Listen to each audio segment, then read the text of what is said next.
Hey, what's up to the point listeners? It's your boy Chris. I want to welcome an amazing guest and a dear friend of mine, Mr. Mike Branson, on the episode. He is the president of Global Air at Rheem Manufacturing. So he's kind of in the know for the future of HVAC, and he shares some of his insights and some headwinds that we might see going into the future. But I want to also mention that the Rheem Pro Partner and Rude Pro Partner International Conference is coming up in March of 2022, March 9th through 10th to be exact, at the MGM Grand. These guys put on one heck of a show. It's going to be pro powered, and maybe if we're lucky, I'll get to speak there. We'll get to have a live podcast recording there. Regardless, if you want to get signed up, go to propartnerconference.com and get registered. You do not want to miss it. Now enjoy this episode with my man, Mr. Mike Branson.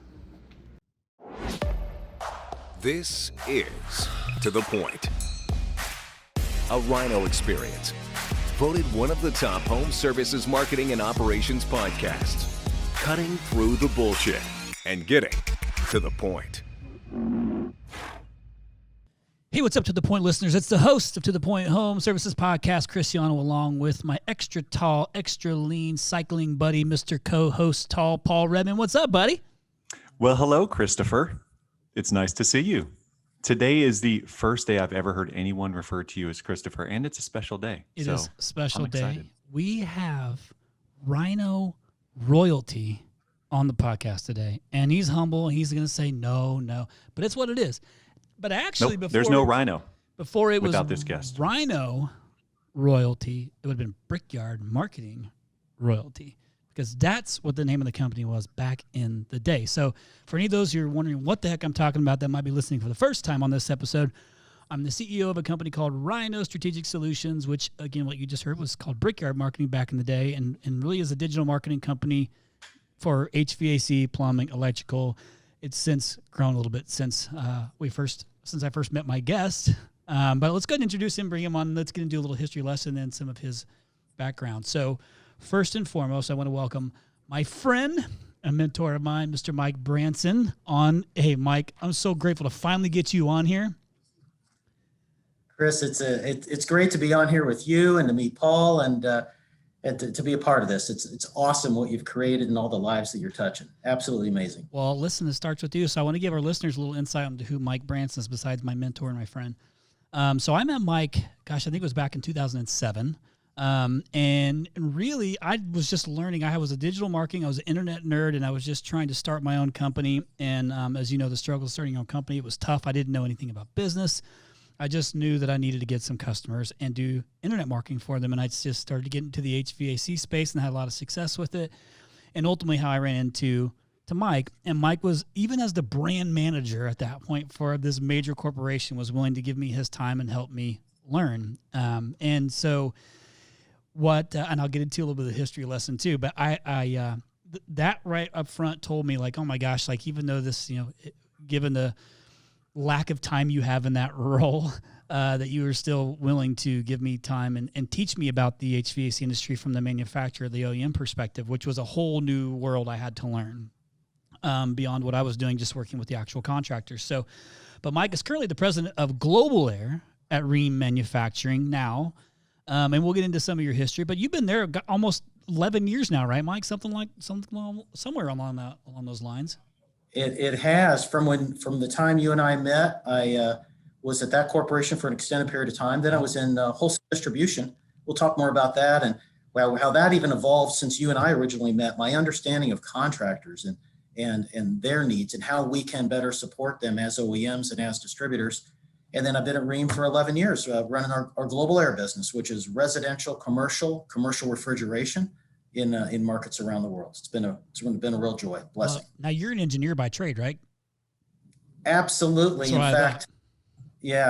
fact, just about every leader at Rheem, not by requirement, it's just evolved that way, is either an engineer or scientist. At the end of the day, we make products that move heat, and so it's just but then it's. Folks, like everybody who's listening today, has that entrepreneurial spirit and drive and turning it into something. And you learned it from the best college in the entire world. What's that college? Boiler Up, baby. Boiler Up. That's right. Purdue University, the way college is supposed to be. You like that, Paul? I do. Paul went to a much different school, but anyhow, so I'm so excited to have him on here. Like I said, I met you back in 2007, which seems like a lifetime ago. And it really kind of was a lifetime ago. But I want listeners to know something. Why Mike Branson is so important beyond just being my mentor? Because Rhino Strategic Solutions Brickyard Marketing would not even be a business if it wasn't for a little nudge from Mike. But there's also something that's really important with that. Everybody in here knows Mike Branson. Mike Branson doesn't even know it. In this office knows it. I've told you this before, Mike, so you know this. But whenever we share the story with our employees, which, by the way, just so you have an idea of what that looks like when we were doing this, it was me and Anna, my wife. We started the business on our own. And today, including all of our rhinos, we're up over 100 of us, all still focused on the HVAC, plumbing, electrical space, and starting to dip into some roofing stuff and garage doors. But it started with the call. I remember the call as vivid as the day it happened, and I know exactly where I was whenever I talked to you, and I was struggling. Because I joined a company that was doing digital marketing for the manufacturer at that point in time, and I was struggling with the direction, and I was struggling with, like, what should I do, and I called Mike, and Mike graciously helped me understand that it was okay if I needed to make a move to, believe in myself and to follow kind of what my beliefs are. And you introduced me, Mike, on this phone call to the website Bible Gateway. And you told me that night to pray on it. Because, like, we kind of had this conversation, and this is like, it was an uncomfortable conversation for me at the time because I was really, really, really new, I would say, with my walk. So you told me about Bible Gateway and that it spits out these daily, verse of the day, and that's how I could begin to start to understand and learn, and I could ask you questions if a verse came up. So the very first verse I got, the next day when I was trying to think, man, what do I do? Like, where do I go? Do I stay with the company I'm at? Do I go and do my own thing? And what do I want to do? First verse I got, Paul, do you know what it was? I'm trying to remember because I know it's your favorite, and if I drag this out long enough, I'll remember, but not offhand. It's on my wall. It's Joshua 1:9. And so this is what it says, okay? It says, have I not commanded you, be strong and courageous? So this tells you, so do you remember what the rest of it is, Paul? No, go ahead. Thank you for putting me on Do the spot. not be there. afraid. Do not be discouraged, for the Lord your God is with you wherever you go. Was the first verse I got. Since that day, Mike, I've prayed that exact same verse every single day. It's the first thing I do before I walk in the office, in the studio. Every single day since that day, it's on my finger. It's on my wall in the office, and I get to tell that story, and it all started from that. But that's what gave me the courage to move forward and do my own thing. And I've never looked back since. So here we sit today, and I run a podcast that literally is impacting tens of thousands of customers' lives or contractors' lives, which is awesome. And a super successful company with 600 plus customers and a phenomenal reputation. And I'm still in the trades, and I love it. So thank you. It's just funny to me because we don't know how we're going to be a conduit. It wasn't me talking to you, right? That was somebody else much more important. And I just said what I'd say to anybody at that time. I just happened to be blessed to be a conduit of that, and how that seed has grown since then. So that's a remarkable story. I think we can all probably share those. I know every one of us is at a different point in our beliefs and our faith journeys, and the religious practices we may have been exposed to, or how we're challenged by them. And the whole point is being open, is to listen. And remarkable. Yeah, and it's just like neat. This is almost a come full circle moment for me, and that's why I've been so eager to bring you on board. And honestly, what's kind of interesting about this is I really want you. This is going to sound silly, probably to some of you guys, but to me, I really wanted you to be like to be oh my gosh, like Chris, look what you did. Like, I'm proud of you, and I'm like, to me, I'm proud that we've accomplished these things, but I don't forget, like, my goodness, where I was at when this whole thing started was rough. And it was a tough climb. And so it's just a pretty neat moment to even think back to, when we got to really start to connect again was, Rhino, my company, became a Rheem Pro partner in 2017. And so that was a pretty cool thing. And we, and even though I didn't get to go to the previous conference, we were there and represented. I had an inflatable Rhino running around there. around there. I got some great video from it. But we'll be back at the Rheem Pro Partner International Conference. I think it's March 9th and 10th in Vegas, MGM this year. Correct. That's exactly right. Pro powered. It's a big one. So I will It's be the biggest one, right? It's a big boy. It will be. There will be thousands of people there. Our Rheem and Rude Pro Partners will be there. It's over a period of 4 days, 2 for each brand. There is limited availability. We only have 5,000 seats. So certainly as we reach out to you through the channels, you better secure your space soon because it'll fill up. Absolutely. Absolutely. Well, I will be there this year. I mean, I guess it's next year. I guess it'd be 2022. Yes. So I'll be there next year. So, anyway, thank you, man, for spending your time on here. Again, I understand that time is the most valuable asset, and our listeners, same thing. So I know you want me to get to it. You want me to get to the point. Paul, somebody actually replied to a post to one of the episodes we did the other day and told me to strike point. I just said to the strike point, and I said, I got it. I couldn't figure that out. Now I know. It made me laugh. It was basically like, you never get to the point, Chris. So I'm getting to the point right now to be cautious with all of our time. So Mike, let's go ahead and jump right into this if you're ready for it. And let's go ahead and let our listeners know. Just tell us a little bit about your story and then how you got into the trades. Yeah, the pro partners and those of you that were able to attend the conference in 2017 certainly heard my story. I guess I got into the trades when I was 5 years old.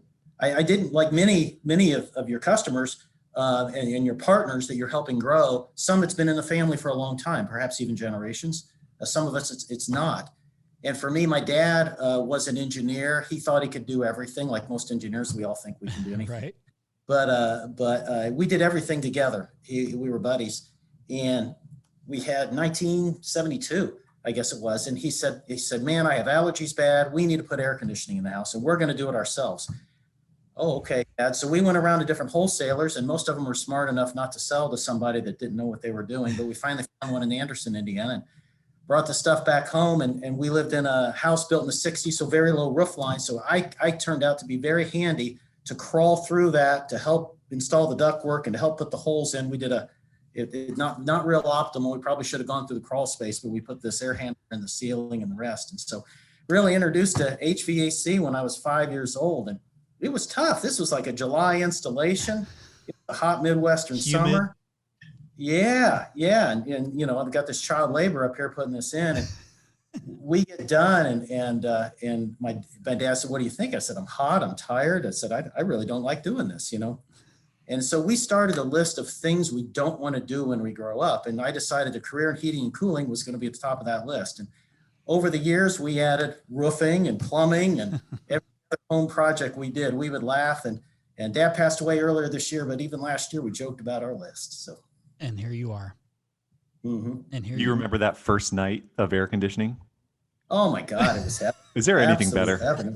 We forget about that. It was like going on vacation, staying at the Days Inn motel back there, and it was like absolute comfort. So nevertheless, flash forward, had that little experience. Obviously, grew up in the Midwest, studied engineering. Officer in the Navy for a bit, and that's really worked on products that move heat. Worked on control systems for nuclear reactors, which isn't really a big deal. It sounds like it, but the fundamentals are the same. And so a nuclear reactor is just a big water heater. Rheem makes water heaters. That's all it is. So you learn those fundamentals of heat transfer and controls and the rest, and just became passionate about it. And after time in the Navy, worked on heating and cooling for cars. And then over the past, it's been almost 25, 30 years, that have been really in the HVAC industry with OEMs, with a distributor for a period of time, lots of time with contractors, spent some time thinking, do I want to be a contractor? And realized there's different skill sets here. And my wife and I thought about it, prayed about it, the rest as well, and realized there's people that are good at different things, and we got to use the gifts that we got and support the other folks to be successful. So kind of a quickie journey for you.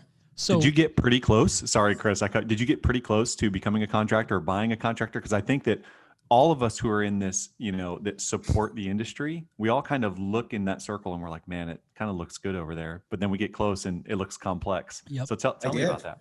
I did. Yeah. It was when I was in distribution in the Midwest, and I was leading sales and marketing for this distributor, 5 states. And spent a lot of time with contractors. I love that piece of my development and hopefully providing value, because it was really appreciating those that could utilize text for selling, those that didn't feel comfortable for text for selling, those that had business plans, those that didn't have business plans, succession planning, pricing, all those different things. And you realize how sophisticated, it could be divided into pieces to make it manageable, but there's a lot to it, right? There's a lot to all these entrepreneurs and business owners that you work together with every single day. And, but seeing that and an entrepreneurial spirit. So yeah, there was a couple of contractors I spent some time on, all the way to the point of reviewing financials and the rest. And instead of making the purchase myself, I worked together with other contractors that were growing and enabled them to grow into that. But yeah, it was, and I think it's provided great value. In fact, those learnings are the foundation of the Rheem and the Root Pro Partner Program and the elements that we're trying to provide. Because at the end of the day, it's about making the contractor successful. That's one thing I learned. I know we'll talk about it here later as well, is, I represent a brand, the best one in the industry, of course, Rheem Manufacturing, Root, the rest. And we're all proud of our brands. But the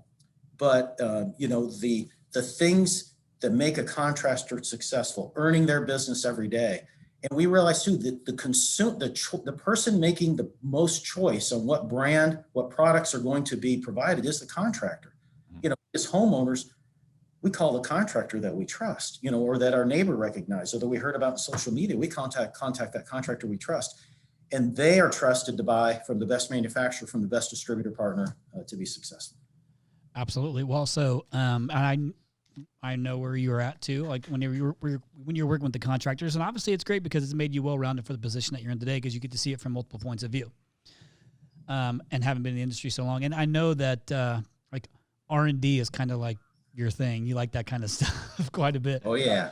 Yes, absolutely. So, in what's interesting in this journey for me is I've been so close to pulling the trigger on investing into contractors, because I've been approached with it so many times and I've never pulled the trigger because there's just so many variables that I don't know. And this is my focus. Like, this requires all of my attention. And by the way, this podcast has become something that's significantly larger than I think we had originally intended. It's become like another full-time job. So now I really don't have time. And plus, I got 4 kids. So I really got zero time to do anything else other than focus on these businesses and this podcast. But what we get to do from this is take that experience that you've learned from all these different levels and share it with our listeners, because all it takes is one nugget to make the hour-long podcast worth it, as long as you implement it, right? As long as you don't just like take a note and do nothing with it. You got to do something with it. So I've had a lot of good leadership, I think, that I've learned from. I think one thing that I did well over the years was be okay with not knowing and asking a lot of questions and listening, and then being persistent. If I was trying to get to something, I'm just continuing to follow it up over and over and over again until I got the answer I needed, or the answer that I didn't want, that I've just tried to find a different way around it to get the answer that I wanted. But at the end of the day, it's because I wanted to do everything I can to do what's best for my customer, always. And so I had good leadership that I had. Obviously I had good mentorship. I had things I've learned from. What leaders, have you had that have impacted you the most through your professional journey? Because obviously, you kind of know where we are. I stand with you, but what did you have? Did you have, who was that for you? Yeah. I know each of us have it. And at every stage, when we work together with leaders, what do we want to emulate? What do we realize they may have a skill or something that doesn't align with our capabilities? Maybe they're doing something and we learned that that's not what we want to do, and that be transparent about that too. Going all the way back, I talked about my dad, and obviously that was a very, very big influence because he taught me not to be afraid to go do something. You know what I mean? Go dig into it, understand it. He was an engineer, but he later became a small business owner. He owned a Baskin Robbins. He did different things like that. And he was a township trustee up until the day that he died at 78 years old. So he's always doing something. And so that taught me, be engaged, do something over and over again. Next big leader for me, and I'm not going to go through a laundry list here, but there's just 3 significant ones. I was fortunate. I had a great childhood and a lot of great activities. And for me, Boy Scouting was a big deal. Right. That was awesome to taste, to engage, to learn leadership. To me, that was the fraternity experience was phenomenal, but it was really about leadership. And I learned beginning at 11 years old what it meant to define a goal and to set a path to get there. And that could be the goal of conducting a meeting or a camp out, or of accomplishing some project or reading some rank. And that was really drove hard into me what I took away from that experience. And while there's been a ton of them. Another one is passed away, and I never even knew him. He was passed before I even went there, and that's Admiral Hyman Rickover. Admiral Hyman Rickover, you guys could look him up, is phenomenal. He's the father of the nuclear Navy. I just highly recommend anybody do a little research on him. And I was blessed to be in that nuclear Navy program, and he was the one that inspired all of this. And despite any challenges, so he conceived of the idea of a nuclear-powered submarine and how to go about doing that and how to advance it forward. And he had tremendous resistance within the Department of Defense, the Department of Energy, and even in the federal government. But he just had that perseverance. We talked about that right before we came online, about perseverance. And he just taught us to be bold. And his legacy is still alive in that program today. So if anybody's on the call as part of the nuclear Navy program, you know that. Thank you for what you're doing. That legacy of doing it, being bold about it, and always doing it right. So just 3 out of the gate, and I could mention dozens more since then. But those are really foundational pieces that I've been able to build upon. Yeah, sure. Yeah, thank you. Now, if you look back over your entire career from, running ductwork in the attic at 5 to now president of a global organization, there's a lot of highs and lows. Tell me about some of your lowest moment, and what's your perspective on that season or that moment on the other side of it now? What did you learn? Yeah, I know this vividly well. It was not the big recession of 2007, 2008. It was one of the prior ones to that. I was at the first OEM that you mentioned. I was a young, leader, had direct reports that worked for me. And this downturn in the economy happened. And that company needed to make a decision, right? They needed, when you have a downturn, you don't know how long it's going to last. You have to do the right thing for the owners. In that particular case, it was a publicly traded company. They needed to reduce expense. They needed to put controls in place because that was the right, responsible thing to do. To me, that was probably a very significant learning and a most difficult time, because it was the very first time that I had to restructure and lay people off who were doing a good job. Mm-hmm. I was not afraid to make changes if someone didn't have an organizational fit. You know what I mean? You can do it with dignity. You can do it with respect. Maybe someone's not capable. Maybe the needs of the organization have evolved. Those I can talk through. But when someone is really capable, they're doing a good job, and you got to meet a number, that's really, really hard. And to me, because these lives are impacted. And, it was one where it was difficult. It was emotional, making these decisions, having these communications with individuals. And I had some good support from some leaders within that company and outside of that company, sharing with me their experiences over time, saying it's going to be okay. And they're absolutely right. It is having faith. It is knowing it. It's knowing that you do it with dignity and respectfully. And oftentimes, every single time, it worked out even better for that person that became aligned of a new opportunity in where we move into. Obviously, the organization was improved for that period of time. But that was a very significant one to me, about knowing you have to not be afraid to make important decisions. You can't be afraid to do that. And it is a disservice to the owner to not make those adjustments. And particularly what I talked about before. I mean, if someone's not pulling their weight or just not aligned with the objectives of the organization, it's an obligation, to you, the folks listening that are owners of their companies, to your employees, to the other people they look to you for leadership, to make sure you make those changes. I mean, that's when that happened for me. It's probably happened for everybody else at some point in their leadership journey. Got it. Thank you. So we're blessed enough to work with some of the biggest, contractors in the United States of America. And what I love, and we've even having them on as guests, and lots of people on as guests, I love having them talk through their vulnerable moments, and talking through some of these like worst moments that they've been in, to understand what the learning was from it and how they used it and implemented it. Because you can go a couple ways with it, right? Like, you can take it, let it beat you down, and do nothing with it. You can take it and learn from it and persevere and move through it, and then use it for good. And I think what we find in most of the most successful contractors is that they've been through multiple of those moments. It's just they learned from them and then learned what not to do, right? Or how to overcome it, or to bypass that issue again. So, and I know from your time, when you're working in the, in the sales and marketing arena, you've probably seen some, some common themes among some of the most successful contractors too. Now I know I'm telling you to go back a little bit here, but you've been, you've been working with the contractors a long time. What do you see as like a common goal between the most successful contractors? Or I'm sorry, like a common theme between them. Yeah, and this is a common theme, whether it's one of the large contractors like you referred to a moment ago, or somebody just getting started. Our industry is fascinating. There's a relatively low barrier to entry to getting started. Now, whether or not you be successful is a total different story, but it's someone can, and there's different paths to enter into our business. You can be a business entrepreneur and can't even spell HVAC, or you can be a super stud tech and you're going to learn, how to run a business, so there's different ways to approach it. Yep. But one common thing you see in there is this incredible drive, this incredible initiative, this incredible passion. That is absolutely common and core in this.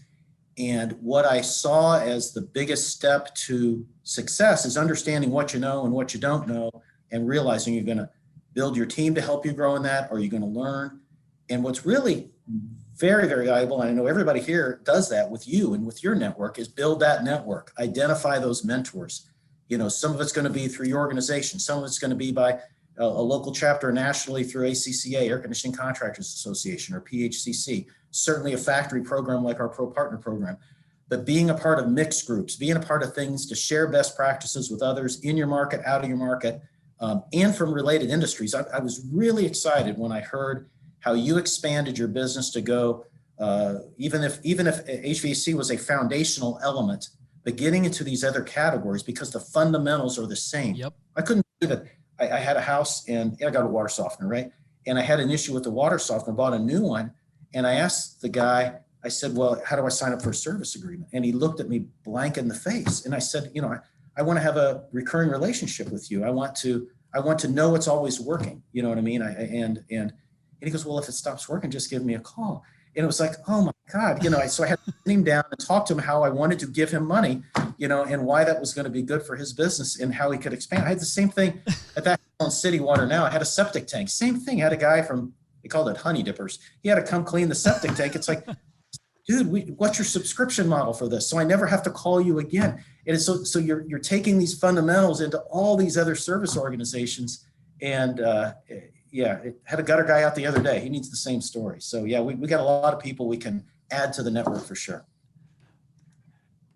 Got it. Chris, did you want to take the next one? I'm sorry. No, because it got me. It just got me thinking about you mentioned septic. For some reason, I've been getting bombarded with septic. But we have a big player in the Northwest that was just acquired. Mike, if you can imagine, the volume of private equity companies that have reached out to me in the last year and a half has been insane. Oh yeah. Just and not necessarily. I'm talking because I've got the home services got real popular when it was deemed essential business, which finally I think was great for our industry. But what I want to say, it's good to go back before you jump in there, Paul, is I thank you for mentioning, I was talking about when we have some of our biggest contractors that came on, the characteristics of the things that they have done are something you can implement regardless of size. And then you brought that back up. But I also think what's important is, and I'm glad you mentioned peer groups and things of that nature, because I think it's all extremely important. And we've had those conversations over and over again. But also, and we do have a lot of listeners that are their technicians that broke out and trying to learn business and do all these things. Maybe you don't have any brand equity yet, but guess who does? The OEM that you stand with, right? And they do have brand equity. They spend millions and millions of dollars on those things too. So you lean on it, use it. So in a sense, it's obviously, if you can connect with Rheem and Root and you don't have very much of a brand, well, guess what? You have a partner that does, and they'll be there to support you. So I encourage those things. So Paul, that's it, man. I know you want to jump in. I just wanted to piggyback on what Mike was saying. No, thank you. I'm going to be selfish here for a moment and kind of bring the conversation to some tactical HVAC contracting questions that we've talked about a lot on this podcast. And that's around the concept of private label versus branding, and then also product mix. So some of the most successful companies, objectively successful throughout the country, offer one-stage equipment, minimum efficiency, right? And do it very, very well. And some of the most successful companies private label or have an off label. I just want to talk about that and get your perspective on that from the brand perspective, from a manufacturing perspective, from an industry perspective. What are your thoughts around co-branding and driving mix and all those sort of things that go into being a successful HVAC contractor? You know, I've recognized that there are many different segments to the market, and there's many different segments to the people that serve that market. So I certainly would never think that it's a one-size-fits-all solution for all of our contractor customers. Right. In fact, it's valuable for me and valuable for them to approach it differently. So I absolutely respect those that have built their own brand and have their private label solution. And if it works for them, I respect those that maybe have an entry level kind of focus. I certainly would encourage everyone to look at the different market segments and to see, can you be expanding more? Are there other segments that you grow in to increase your volume and your profitability, you know, in smart ways? So for me, that quilt, that rainbow is just absolutely beautiful because we can touch different segments on it. There's others that are focused add-on replacement, high-end only, right? And there's segments that they serve. So I think that's all a good thing. I do believe, I agree with Chris, there's those of us like with Rheem that have incredible brand awareness. You know, we're doing an updated study, but I believe if you combine air and water manufacturers, there will be none higher than Rheem. When you look at the brand visibility that we have, we're heavy in retail. Some of you see that maybe walking through Home Depot, and our water heaters are available there. Our air conditioning units are on the end cap. Hopefully everybody realizes that is done not just for the sale through that channel, that is done for brand awareness. I mean, it's literally, Home Depot's probably listening right now, but that's tens of millions of dollars, tens of millions of dollars of brand awareness value that people think about that. You know, we're branded on water softeners and air filters, right. and we're on NASCAR every Sunday on the Cup series. Which I think was smart, by the way. Yeah. You know, and that was done for reasons. One is that brand awareness, right? Because a segment of the population loves NASCAR and they follow the brands. And another one is because it helps us become closer with our contractor customers in those different markets where the events are held. But that's big. However, because of my experiences in distribution and the Pro Partner Program, there's nothing more powerful than that contractor brand itself. You know, we as a manufacturer, we as Rheem Manufacturing Company, we have to earn your business every single day. We need to partner with the right distributor partners. We need to make sure you have the right product at the right price, the right availability, the right programs, the right support to be successful. We have to earn that. And I believe there is a value in that brand awareness that might help close a deal. But you're in a franchise. You know, you are an independent company, and I cherish that. I cherish that diversity as well. Great perspective. As you look out like the next 3, 5, 10 years, what are some things that contractors need to be thinking about that they may not be thinking about now? What's coming? So I've been waiting to hear Mike's response to this. So I'm going to, because I value your opinion so much and you've been in it so long. And whenever I think of global air, my assumption is that means literally global. That means you must be pretty, you must be in there pretty good to understand like what, from a different perspective on maybe some of us, like myself or even those listening. I'm really curious to hear what you think about this. And I'll piggyback on that to say, we get asked often, Mike, about like, well, what's Tesla going to do? What's Amazon going to do? This is like a common thing but I want to hear what your opinion is with this. And hopefully contractors, you could take something good away with this and actually do something with it. Well, yeah, there's lots here. We can talk about, energy efficiency changes and regulations and how products are changing. We can talk about how the channel is evolving, in terms of like private equity. Probably dozens, if not hundreds of people on the call are getting called by private equity. They don't know what to do with all their cash right now. So they're buying businesses they don't know how to run. Yep. But that can be still valuable. Don't get me wrong. So for many of you that sell to private equity, that can be very valuable. It can be very appropriate, and you can help run that new enterprise. So, that's certainly a great opportunity, and then we've got consumers and how we as consumers are evolving. And to me, I think that's what we'll talk about as many of those as time allows and that you'd like to talk about. But I think that evolution of the consumer is one of the most intriguing things. Obviously technology has enabled us to do new things. The pandemic has accelerated our exposure and our reliance on different ways of doing business. Yep. At the end of the day, how are we advancing forward the next 3, 5, 10 years to make life easier for these consumers? How do we make life easier for them? Bingo. That's what it's all about. And people are like scared of online selling and all that. Well, we should embrace it. I don't mean like selling a condensing unit to homeowner online. They wouldn't know what to do with it anyway. It'd be like my dad and I struggling in the attic. I'm talking about not just engaging in your website and social media for awareness. I'm talking about, let's do a transaction. Let's get something happen. Let's swipe a credit card here.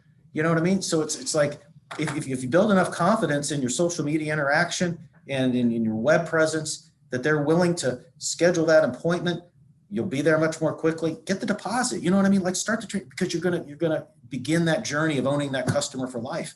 And then the things that you do to continue to stay connected in the value that you do. Some of it is in marketing, and some of it is in how you set up your lead generation, how you secure it. And then it's leveraging these cool things we're doing with connectivity in water heaters and pool heaters and boilers and furnaces and air conditioners and heat pumps because of the value connectivity brings. The value it brings for a contractor to know the health of the system on their dashboard, on their mission control system, to proactively be able to go to provide comfort. And that's evolving, and it's cool. We may talk about leasing. Leasing is intriguing. There's a lot of different ways that homeowners decide to make their investment in their heating and cooling. Leasing is one that my exposure to it began with water heating in the Greater Ontario province, the Greater Toronto area, and then it evolved into HVAC and has now migrated through different service providers and different owners into the U.S. We're piloting many programs right now around leasing as well. But it's really meant to help that homeowner, not just with how they pay from a cash flow perspective, but really about I'm just paying for comfort. I'm paying $150 a month or whatever it is for comfort, and I never have to worry about it again. To me, that is what's intriguing. Now you go out beyond that, beyond 10 years, you got to think about your succession planning. And are you as a contractor, setting yourselves up to have the right succession planning, whether it's to family, whether it's to worker, whether it's to private equity or with another group. But you've worked hard, you've built something, making sure that you build that so that you can maximize your return on that as you deserve to. Yeah. Got it. Great answer. Go ahead, Chris. Yeah. So I like, I obviously love that you start with the consumer piece because I feel like that's the end all be all is we're all doing these things to try and, essentially client fulfillment, like overall client fulfillment, but speed is a necessity, right? And technology allows us to do things faster, easier, which is something you said, easier. And that's really pretty much our world as well, is how can I bring somebody who's interested in putting in a air conditioner or a furnace and make the transaction as simple as possible? Because let's be honest, there's some people that, we notice from just being, because I'm a numbers nerd, I like studying the data of what's happening inside Rhino, is there's a lot of customers that don't even want to talk to somebody. So they just want to transact Right. without having communication until the technician or installer get there. So you can, like it or not, you can ignore it, but you're going to fall behind. You have to embrace those things. And I believe you need to be proactive on those things. And I think that's something that from only focusing on these trades for so long it's allowed me to really only ever have to chase the technology, because I know the industry I'm in. I know what, my customers, I know what the consumers are. So I'm just following the consumer trends or what I hear, have being in the industry, and then seeing like, what kind of technology can I build around it? I don't know if you remember this at all. Actually, yeah, you will remember this because you and I met on it. When I started building apps, this has probably been 8-9 years ago, maybe somewhere around there. I was thinking, well, how can I build an app? Because apps were really coming on board and to benefit our contractors. Well, I built an app, and we ended up building like 3,500 of these things. And the point was, why the heck would a heating and air conditioning contractor want an app on their phone? Like, why would I want that? And why is my customer going to download that on their phone? Well, my pitch was rolled into this a part of your maintenance agreement, and that way, as an additional benefit of being a maintenance customer, you can have this app and you kind of get preferential service or whatever, preferred service, and they could book right from their app. And even though it didn't really connect with their dispatch software, the point is that the homeowner engaged in the process. And then it would send them, they had the app on their phone. It would send them monthly push notifications. It just said, hey, remind you to change your filter. No sales pitch, no nothing, just top of mind awareness. And it worked. It worked well, but it's because, constantly chasing the technology is really how you can stay ahead of the game. And even the small, a small contractor that feels like, man, I can't compete against these big guys. If you can if you can follow technology trends and you can get to it, now I'm not saying first, just early, a lot of the other companies can move a lot slower. You can move fast. You're right. And it's we don't have to invent it all. We just have to reapply it, right? I mean, you look at we're as consumers, I was on the phone with Comcast last night about the thing that broke because of a lightning strike. How, as an example, at least in my experience at that moment in time, how that company has evolved from being very difficult to get a hold of anyone to now it can be a chat experience or an answer on the first ring experience and get resolution quickly. I can think of Verizon Wireless, Delta Airlines. I can think of Uber. We can think of all these other examples. Now, how does that kind of translate? How might I leverage something like that to make life easier, to make my company more efficient? I think you're exactly right. And companies like yours then can take it and it's the fast fail concept, right? Yep. Let's go give this thing a try. Let's see what goes wrong a little bit. Let's make some tweaks at it and keep running. Yeah, those big brands, like you just said, are getting so much better, and it's going to put pressure on people like us and people like you and the distributors to be able to be at least at parity. I mean, we've all heard stories about calling tech support and having to wait for 30 minutes or 45 minutes. That's going to put a lot of pressure on your organization, all our organizations. How do you respond to that, and how do you incorporate that into your technology roadmap? I mean, if the expectation is that a technician working on a unit should be able to, be heard and picked up after one ring, is that possible one day? Yes, it is. It's happening now. And what I'm excited about is we have we love every one of our distributor customers. We have over 100 different independent wholesale distributor customers, and they're different scales in size. Certainly I'll holler out some names, some national ones like Watsco through Gem Air Heating, Cooling and Baker, Ferguson, Joka and Hughes Supply and all those, and some of the co-ops in Johnstone and others. And then we've got more smaller, more regionally located ones. One of the most innovative ones up in Wisconsin is Design Air, and just a remarkable company that doesn't have the scale of investment of some of the national ones that are represented that have come up with incredible tools. But still, there are some small business tools that are available that they can actually identify ways and implement and move something even more quickly. And I look at what Design Air in Wisconsin has done and I could give you dozens of other examples of our wholesale distributors that have innovated in this way. But what they've got for e-commerce, what they've got for interaction with a contractor, the tool that they have for tech support. So I actually think the technology is enabling more medium and even smaller size distributors to provide. And I think the same is true with contractors. I think it can be, a person that's a single person company that is going to evolve. They're going to need to, and that there still is the technology that's there that they can leverage. In fact, it'll even help them to be able to grow more quickly. Yeah. That's my thoughts. We agree. Good perspective. So we've talked a lot about opportunities. Do you have any insight around headwinds that are facing contractors over the next, call it, 2 years or so from a regulation standpoint? What should they be aware of? Probably, and I'll speak specific to HVAC, but with regulation changes are the biggies. They're probably aware, but it's a matter of getting prepared. So the first one is National Energy Efficiency Standard changes happening in January of 2023. And there's a mix to it. The past couple of changes that we've had have been manufacturer's date. So it's been, it's been still a phase in, phase out plan with distributors, but they've been able to load up on the old stuff. We have a manufacturer's date, move on. Here, there's elements of it that are manufacturer's date. There's elements of it that are install date. That gets pretty complicated when you've got your regional standards in the South, particularly around your AC product in the South, that it's going to be install date, not manufacturer date. That's going to be a big challenge for distributors and potentially contractors for supply chain changes. But it is very important, whether you're doing the right thing and buying from Rheem and Rude or whether you're doing the wrong thing for buying from somebody else, you got to get in there and understand these changes, these products that's happening and what's evolving. You're going to see some great and cool innovations just for this 2023 change. You're going to see more inverters and new compressor technologies and new heat exchanger technologies, some really cool stuff that's coming out from us, probably from our competitors as well. So that's the first one. So come to the Rheem and the Rude Pro Partner Conference. Even if you're not a pro partner, come because you're interested in being a pro partner and you're going to hear about all this stuff. The other one is really what's probably going to be around 2025 is this change to low global warming potential, low GWP refrigerants. That is massive. So all of us that have been in the industry a while remember the R22 to R410A transition and what was involved with that. This is like that on steroids. It's big. And the reason why it's even bigger, two reasons. One is the potential safety issues, because the solutions that are being provided are mildly flammable. They're A2L refrigerants. Now, it's extremely mild. I mean, when you do your research and you see it and you go to the education by us and others, you'll see the situation that has to occur to have some flammable event is pretty rare. But nevertheless, there's safety things that need to be considered in the application and controls and things like that. And the other one is we're not coalescing on a single solution as an industry. Different manufacturers have announced different refrigerant, and so you're going to have to be up to speed on all these different refrigerants.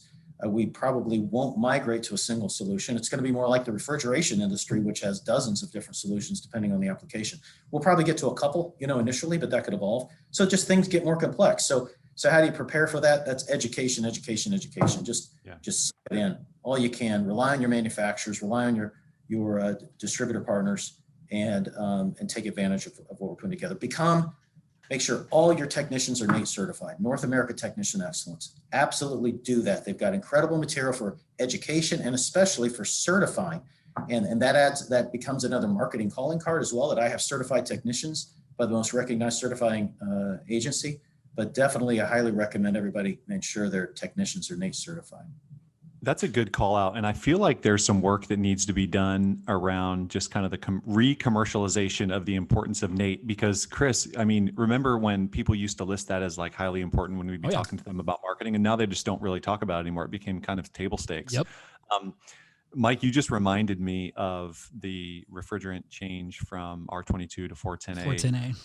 Where were you when the concept of dry charge came to your attention, and like what position did that put you in? Like, where were you at that moment? Because I remember where I was, but where were you?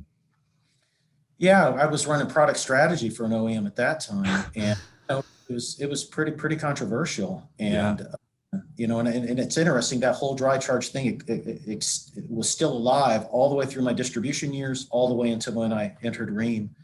And so different manufacturers had different philosophies there. Mm-hmm. And, you still wanted to make sure that the systems were installed with integrity. I was one that was never comfortable with saying, hey, I'm fine with this refrigerant, and then going around the corner and installing something else. It takes three things to be good at your job, right? You have to be smart. You have to understand it. Intelligence.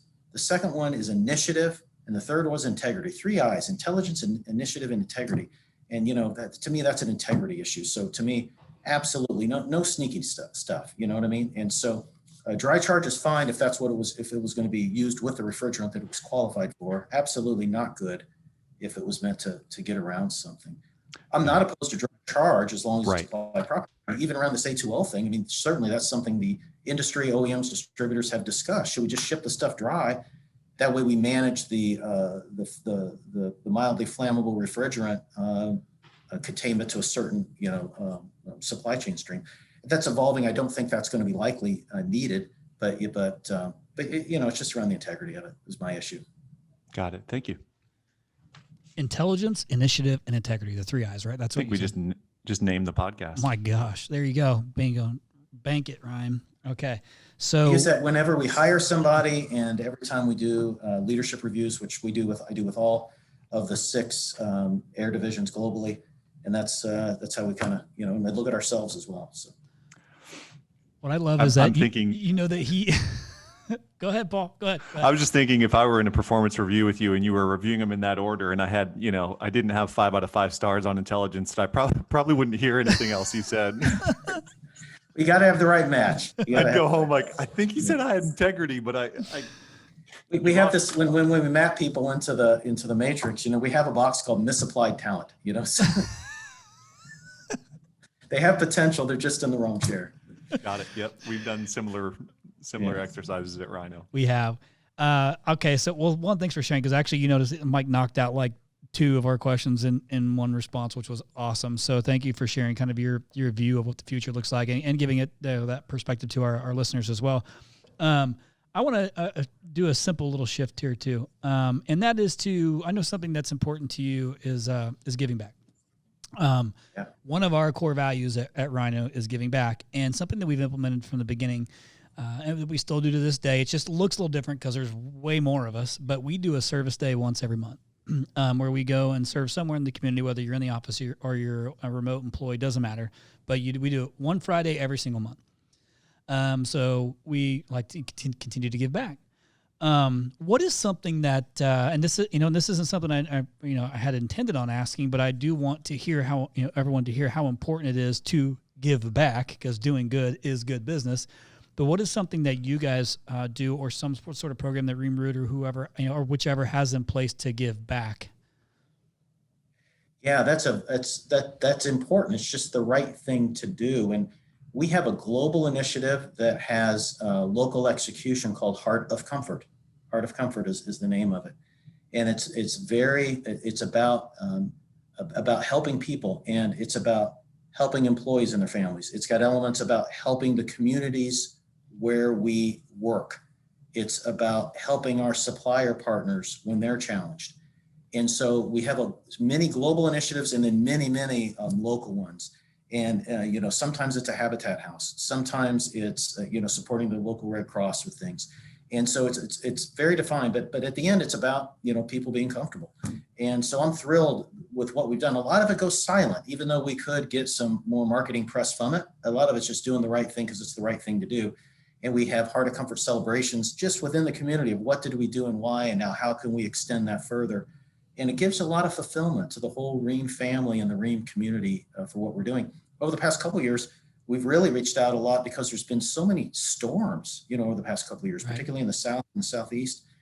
And so, some of our customers had, like Whittigen Supply, Coburn Supply, Gem Air Heating and Cooling, have had employees severely impacted. And we were able to make contributions and efforts and labor, to help them with a leg up in a very thoughtful way. So another thing I'm real proud of is we have a community of veterans within Rheem that support one another, but also support other veterans, not even those that are employees, but we have joined a corporate program that we are matched up individually as veterans with active duty people that will soon be transitioning into the workforce, and we become their mentors. I had one that was a lieutenant colonel in the Air Force. Now I'm working with a captain in the Navy. And it's just being, someone to talk through that journey that they're going on. And it's been, it's been, hopefully we're providing value, right, to the recipients, but gosh, it sure is fulfilling for ourselves as well to know we're a part of somebody's journey. So. Heck yeah. What I would like to say is, if you think about it from the straight business and financial perspective of when you basically take an office and shut it down for half a day to go and serve somewhere, that's a lot of salaries you cover. So if you look at it short side, that's a lot of salaries to cover for really no output, if you look at it that way. But if you look at it from our lens, it is a way for us as business owners to pour into our staff to do something that's not for us, not for them, but for someone else together. So it builds this nice little synergy around, and you feel good, and you create this, like when you go and give back to somebody else together, that unless you have zero emotions, it impacts you one way or another. And so there's really nothing for you to gain other than you get to feel good about it. And I love being able to give that opportunity to a lot of our employees, because maybe some of them wouldn't have done it, didn't know how to do it. And we like to do those things, give back, and then try and encourage our story and how we do it to try and get other businesses to get on board. Maybe it doesn't look the same. Like with COVID, it started to look a little bit different because, having a big group isn't really an option. So you have to kind of split up and do things. But no matter what size, if you're a single guy, single gal that's running a business right now, you can still do something. And I promise you, like it may not seem like it's doing you any good. You can't look at it that way. You got to give it that expectation. But I promise you, the universe will reward you handsomely if you continue to give back, because doing good is good business. That's one good thing with COVID. I haven't been traveling as much, right? So same. We all have needed to travel a lot for different jobs, and going globally, usually 4 days a week or more has been, but being more stable, I've been able to give blood every 8 weeks on the button. I gave blood yesterday, and I have A positive, which is really, really common. I have a subtype called RO, which is needed for people with sickle cell anemia. So and in only less than 1%, I understand, of blood donors have that particular blood type. And so it's like, hey, it wasn't out of the way and I get a free snack, and worked out well. But yeah, there's stuff that we can work into our days. So. Love it. Now, Paul, I know I skipped a question that you probably wanted an answer to, but I'm going to go past it anyhow because I think we're roughly 50 minutes into the podcast too. Okay, perfect. So, one, I want to just say again, thanks for sharing that. I think it's important for everyone listening to understand multiple different things. Is that you just need to find one thing to hang on to that you, like I said earlier, that you can apply into your business and move it forward. Doesn't necessarily mean to be business. It can be, like I said, giving back is another big piece of it. And let me tell you something. I know there's like always this weird thing about, don't tell the right hand what the left hand's doing. I forget it's something along those lines. I might have butchered that, but you know what I'm talking about. It's okay. Can't even piece it together. It's okay to share as long as the intent is good. As long as the intent is good, you're going to go and serve and you want to let everyone know so they can potentially find this place and go and serve. I am a fan of that. Now, people are like, oh, I don't want to sound like I'm bragging because I went and gave back. Well, what's your intent? If your intent's good and you want to put it out there to try and share what you've done with others, then by all means, do it. I'm a fan of those things. Like your heart for you're inspiring other people to give as well. So you're exactly right. Yeah, certainly you get some brand awareness from it and some value from it. You know what? You can reinvest that to do more good things. So don't. Good point. You're right. Don't. 100%. So I do want to segue into our last question, and it's a simple one. And it's around legacy. And I've said this a couple different times, and we've really only started asking this more recently, Paul. And I think this is a great question to ask, and I love asking the right people too. So, whenever I was first asked on what do I want my legacy to be, I remember thinking like, oh my gosh, I don't really know what I want my legacy to be. Now I'm 42 years old, so my legacy is very clear on what I want it to be today. Getting close. Quiet, Paul. So, hey, respect your elders, okay? Respect your elders. But I know what my legacy is. But I've also noticed that it starts to evolve into something greater as I learn more about myself and about just things and the impact that I can have as I've grown. But the base has been the same. Now, for you, what is Mike Branson's legacy? What do you want your legacy to be? You got a big family, too. So, I don't know. I mean, it could be, I'm not talking just professionally, but I'm talking in general. What is Mike Branson's legacy? Even though it's funny, I used to, when my kids are all adults now, but when they were little, we would talk about things. And I think my daughter one time said, oh, you're kind of a big deal in the heating and cooling industry and stuff. But in reality, we're all nothing. You know what I mean? We're one living creature out of billions. And, keeping that in perspective, I hope we all have to have a level of ego to be in these leadership roles that we're in to run our businesses, but we need to temper that, and put it with reality, because at the end of the day, I hope I don't care if anybody remembers my name. I hope nobody cares if I did good for them or not. I just hope that I can do good, that I can make somebody's life better. That's it. Nothing more, man. Paul, you trying to say something before I go in? No, I'm just listening. Because, I'm glad that, like you mentioned the ego thing, I agree, but I'm super grateful that you forego that to help me, because if you look at it from a macro perspective, I'm doing all this serving with the company that I've been able to build because a certain guy named Mike Branson gave me the confidence to do it, whether you want to believe it or not. It's what happened. And so this is kind of a byproduct of what you helped me believe in myself to go and do. And well, you're changing lives, Chris. I mean, yes, you built something remarkable, but you are changing lives. You're helping all these folks that you work with to make their businesses better, which makes their employees' lives better, which makes their customer lives better. So it's a beautiful domino. And those of us in HVAC, we're in something cool. We do something. In fact, every one of the industries that you support, we're doing something important. Whether it's making people comfortable with clean, comfortable, right temperature air, whether it's hot water, whether it's getting that septic tank clean, whether it's getting that. That is important to somebody's life. And so everybody on this call, I assume they're very, very proud of what they do, and they should be. Yeah, and I just want you guys to hear, you guys, gals, obviously we have listeners of all shapes and sizes, of all different industries, and I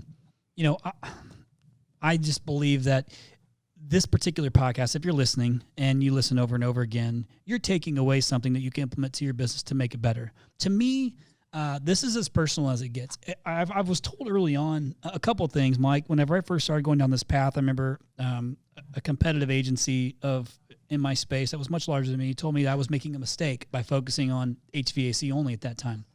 They said, you're pigeonholing yourself into one industry and that's it.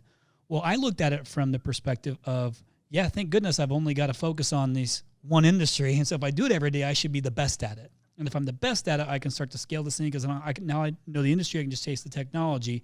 But one thing I never stopped doing was trying to learn and then continued to give back. Even when I was so incredibly poor in the beginning and putting this business together, I still was able to give back. So this particular podcast is my opportunity to give back to even those that I can't work with. And for Tall Paul to give back to those that he can't work with. We both come from different spaces in the industry, but then you bring on our guests who have influence, and one common denominator we're finding in the majority of everybody that's come on, and like I said, Paul was saying earlier, we're nearing, getting close to 100 episodes, is the overwhelming amount of people that are giving back in some way, shape, or form, regardless of if they're I use air quotes, like a giant in the industry or not. Everybody's willing to help and give back. I love that. And I'm a part of that. And I'm super grateful for those things. But one thing I continue to chase is, I say this often, and I don't say it on the podcast very often, but I feel like I've been given Rhino Strategic Solutions as my platform to serve the masses. It's what I've been given to do. And I use it that way. So to me, I take it personal because I impact, producer Kyle's life. I impact Ryan's life. All my employees have, lives and they want to get better. They want to have a career path. Same with our customers. Our customers have families, employees who are relying on growing. And if somebody pays me money, I take it personal because they're expecting me to help bring in volume to grow their businesses and impact their families and their employees. And it doesn't get much more personal than that. So the unfortunate part is that in our type of business, I can't work with, 5 people in the same place in some markets. I have to minimize it. But the way I can give back is to make sure that, when I do have that person that comes on board, that I can pour everything I've got into them and give them the opportunity to grow their businesses and impact those people. But I can just start to scale. So now I got to go into now we're in Canada and Australia and things of that nature. But now it's like, hey, what other industry can I start to move forward with to do the same thing and continue to keep scaling this thing? So thank you for sharing, what you guys do too. And also if you haven't, guys, the listeners haven't checked out the social media feed from these guys, you got to check out their social media. They do a great job on that stuff too. So nice little plug for McKinsey. Shout out to McKinsey. But listen, and Mike, I'm so grateful for your time too. I know, like I said, time is your most valuable asset. It's all of our most valuable asset. And I'm super grateful that we finally made this thing happen because to the point, listeners, this would not be here if it wasn't for the man on the other side of the microphone right now. Thank you so much, Chris. And to all the To the Point listeners, I can't wait to see you all in Las Vegas. Go to propartnerconference.com/Root or propartnerconference.com/Rheem.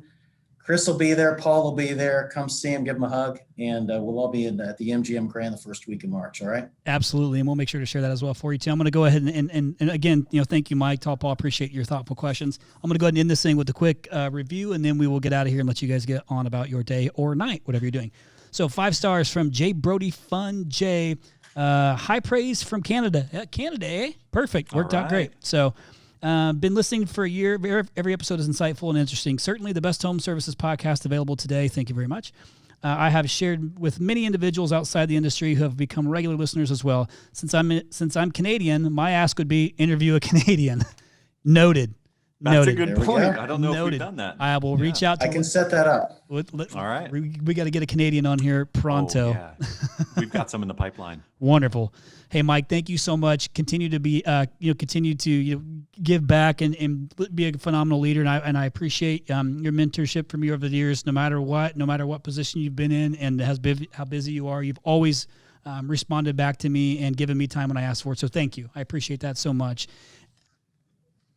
Thank you very much, Chris. Great to speak with you and with Paul, and keep it going, buddy. It's awesome. Listeners, get to 100 when you get there. All right, thank you. Absolutely. Listeners, we appreciate you guys so much. Again, if you guys would leave a review for us, that's everything to us. We appreciate you so much. Until next time, we'll see you.